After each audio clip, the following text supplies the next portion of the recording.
नमस्ते। मेरा नाम डॉक्टर आरती त्रिपाठी है। आपका स्वागत है मेरे वीडियो पे।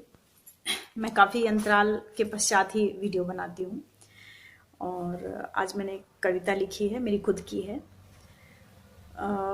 मेरी सोच मेरी है, मेरी सोच मेरी है, मेरी हिम्मत मेरी है।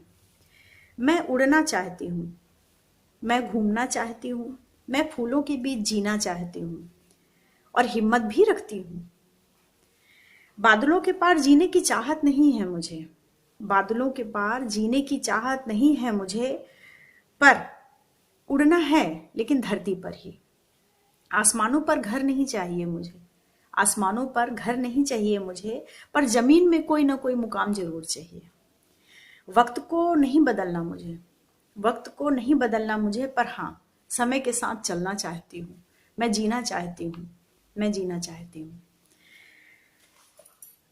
आज मैं इस विषय पे बात रखूंगी कि महिलाओं के सोच के बारे में थोड़ा सा चर्चा करनी थी। जैसे कोई भी महिला जब अपने बारे में सोचती है तो वो उस बात को सोचती है जब वो अपने माँ बाप के घर में होती है। तो अपने कई बार ऐसा होता है कि उसके लिए जो दबाव दिया जाता है माँ बाप द्वारा या समाज द्वारा या भाई बहन द्वारा कि शाम को कहीं जाना या किसी से बात करना या किस मतलब कैसे खड़े होना है, कैसे हंसना है, ये सब दबाव मुझे ऐसा लगता है कि हमारे यहाँ के लगभग 90% महिलाएं ये सब झेल के बैठी होती हैं कि जब वो अपने बैचलर लाइफ में होती हैं तो घर का समाज का बहुत दबाव होता है उन पे क्योंकि वो कुंवारी होती हैं और 10 साल के बाद महिलाओं पे काफी ज्यादा प्रेशर बनने लगता है। इस प्रेशर का प्रभाव क्या पड़ता है ये कोई नहीं जानता। ये माँ बाप हैं या बड़े भाई बहन हैं वो सिर्फ प्रेशर देते हैं कि नहीं तुमको ये नहीं करना है, तुमको बाहर नहीं जाना है, तुमको ऐसा नहीं हंसना नहीं है, तुमको किसी से बात नहीं करना है, ये जो है। तो उसका प्रभाव किसी महिला या किसी लड़की पर क्या पड़ता है इसके बारे में कोई नहीं सोचता। बस ये है कि हम अपनी चीजों को बस थोप देते हैं कि नहीं तुम्हें ये नहीं करना। और उस बच्ची या उस लड़की के दिमाग में क्या असर करता है ये तो दूर की बात है, लेकिन हाँ वो एक अफेंसिव बिहेवियर होने लगता है, उसका एक बदला और एक बिहेव में ही उसके चेंज आने लगता है। जब वो इस तरीके से सोचती है, सुनती है, बार बार तानों के साथ अपने घर वालों का व्यवहार बार बार देखती है तो वो उसका बगावती नेचर होने लगता है कि हमारे साथ ही ऐसा क्यों, हम ही क्यों नहीं जा सकते, भाई जा सकता है, दीदी जा सकती है, मम्मी पापा जाते हैं, मैं क्यों नहीं जा सकती, मुझे क्यों नहीं जाने दिया जाता, मुझे हंसने में क्यों रोक है, मुझे बात करने में क्यों रोक है, मुझे ये पहनने में क्यों रोक है।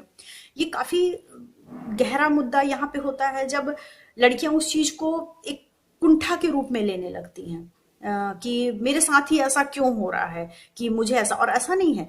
लगभग 80-90% महिलाओं के साथ ये कंडीशन होके गुजरती है। तभी महिलाएं जानती हैं कि समाज में लड़कियों को 7 बजे के बाद बाहर जाने के लिए क्यों मना किया जाता है। मैं अगर एक बेटी की माँ होती तो मैं भी शायद उसे मना करती कि नहीं बेटा 7 बजे के बाद बाहर मत जाओ, नहीं बेटा ये नहीं करना है तुम्हें, नहीं बेटा ऐसा ऐसे नहीं हंसो, ऐसे नहीं चलो। तो मुझे ऐसा लगता है कि जब हम उस मुकाम पे पहुंचते हैं तो हम जानते हैं उसका कारण क्या है, लेकिन हमें थोड़ा सा समझ उस बच्ची के लिए भी बनाना चाहिए, उस बच्ची को भी समझाना चाहिए कि बेटा हम यहाँ पे ऐसा कदम क्यों उठा रहे हैं, इसका आउटपुट क्या निकलता है। उसकी मानसिकता के साथ खिलवाड़ नहीं करना चाहिए। मुझे ऐसा लगता है कि शायद आप भी ऐसा सोचते होंगे, हर माँ ऐसा सोचती है, जो एक बच्ची की माँ है वो हर माँ ऐसा सोचती है। उसकी सिक्योरिटी और सेफ्टी के लिए हम पूरी तरह से सजग रहते हैं कि कहाँ जा रही है, क्या कर रही है, किससे बात कर रही है, क्या एक लड़के से ज्यादा हम लड़कियों पे फोकस करते हैं। आज का जमाना ऐसा नहीं कहता, हम बोलते जरूर हैं कि नहीं आज तो सब बराबर है, लेकिन फिर भी प्रकृति ने जो हमारे साथ बर्ताव किया है, पुरुष और महिला के शारीरिक संरचना के साथ जो भी उनका बना के भेजा है ऊपर वाले ने, वहां पे हमें सजग होना चाहिए। तो सजगता का मतलब यह है कि किसी बच्ची की मानसिकता पे टॉर्चर नहीं होना चाहिए। उस बच्ची को समझाना चाहिए कि उसका कारण क्या है, उसे बार बार हर्ट नहीं करना चाहिए, उसे बार बार ताने मार के या उसकी मानसिकता को बौखलाहट में उसके बदल जाती है, वो एक दूसरे तरीके से बर्ताव करने लगती है, उसके अंदर एक बगावती नेचर आने लगता है, जिस तरीके से कि वो समाज में बाहर, मतलब ऐसा क्यों, मेरे साथ ही क्यों कि मैं 7 बजे के बाद नहीं जा सकती, क्या कारण है, जाके देखती हूँ होता क्या है। तो ये सब चीजें हमारे पास घूम फिर के कहीं ना कहीं आती है। जब हम उस चीज को जी चुकते हैं, जब हमारा जीवन उस चीज से गुजर चुकता है, तो फिर अगली जब पीढ़ी आती है तो अगली पीढ़ी के साथ हम वही बर्ताव करते हैं जो हमारे साथ हुआ रहता है।